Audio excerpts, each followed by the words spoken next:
warahmatullahi wabarakatuh. Perkenalkan, nama saya Indah Karunia, NIM 27.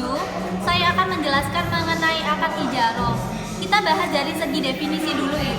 Yang pertama, menurut ulama Hanafiyah, ijaroh adalah akad pemanfaatan dengan adanya kompensasi.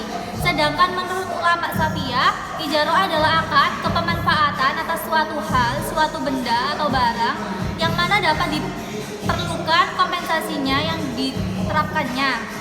Yang ketiga, adapun menurut para ulama, akad ijaroh adalah kepemanfaatan atas suatu barang atau benda dengan durasi jangka tertentu dan juga kompensasi tertentu yang dapat diterapkan. Nah, berdasarkan definisi tersebut, kita simpulkan bahwa akad ijaroh adalah akad yang menjual manfaat dari suatu barang atau benda dengan kompensasi sebagai liternya. Karena ijaroh merupakan akad yang berputar di manfaat suatu benda, ijaroh ini tidak bisa diterapkan pada benda itu sendiri. Contohnya, buah kurma. Nah, buah kurma tersebut tidak bisa diijarohkan karena di dalam buah kurma ada benda yang dapat dijual kembali. Yang kedua, apa sih benda yang dapat diijarohkan? Benda yang dapat diijarohkan adalah produk-produk yang sifatnya jasa atau memiliki manfaat suatu benda. Contohnya, saya menjual jasa pengetikan skripsi dan yang saya jual adalah jasa mengetik. Dan contoh lainnya, saya menyewakan mobil dan manfaat mobil tersebut bisa membawa kita ke tempat lain. Bukan kita yang menjual mobil, tetapi manfaat dari penyewaan mobil tersebut dan kegunaan mobil tersebut dialihkan kepada si penyewa dalam durasi tertentu. Landasan hukum akad ijaroh. Apa sih landasan hukum ijaroh? Nah, yang pertama dari surat Al-Qasas ayat 26 yang artinya salah dari kedua wanita itu berkata, "Ya bapakku, ambillah ia sebagai orang yang bekerja pada kita, karena sesungguhnya orang yang paling baik yang kamu ambil untuk bekerja pada kita ialah orang yang kuat lagi dalam dipercaya." Ada hadis dari Aisyah yang menyatakan bahwa Rasulullah SAW dan Abu Bakar mengupas seorang penunjuk jalan dari Bani Hadahi dan dari Bani Abdu bin Abdi. Sedangkan di Indonesia melalui fatwa Dewan Syariah MUI yang bernomor 9 tahun 2000 tentang pembagian ijaroh. Jadi secara legal ijaroh merupakan akad yang dibolehkan secara Islam. Selanjutnya, saya akan membahas rukun akad ijaroh. Pihak yang bertransaksi orang memiliki barangnya dan orang yang ingin menyewa manfaatnya, dan adanya ijab kabul persetujuan antara penyewa dan orang yang menyewakan. Kemudian, manfaat dari barang atau jasa yang ditawarkan dan juga kompensasinya, biaya sewanya. Jika sudah dipenuhi, ada juga syarat-syarat yang juga harus dipenuhi dalam akad ijaroh.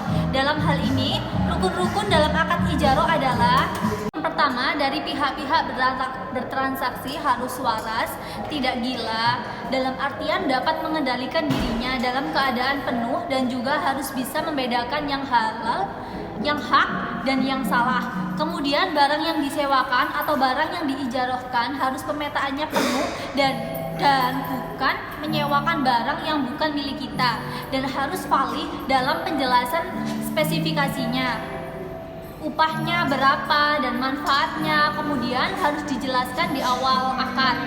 Barang yang sudah disewakan sudah harus bebas dari kerusakan.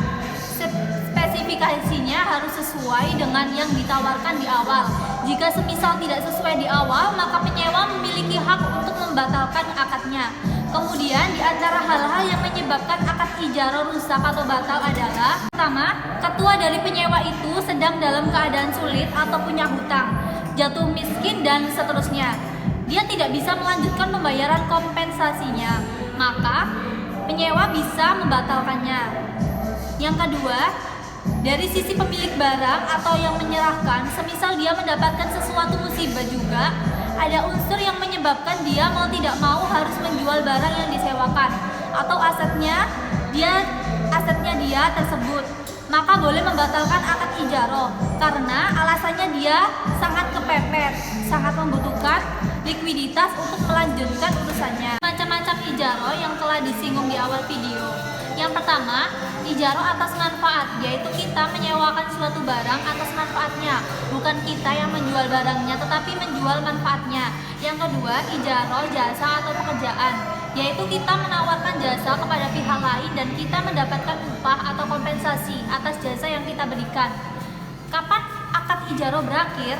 Yang pertama, tentu saja ketika periode ada durasi ijarah yang dijanjikan di awal akad memang berakhir. Yang kedua, salah satu pihaknya meninggal. Beberapa pendapat bahwa jika ada salah satu pihak yang meninggal, ijarah tersebut belum terbilang selesai.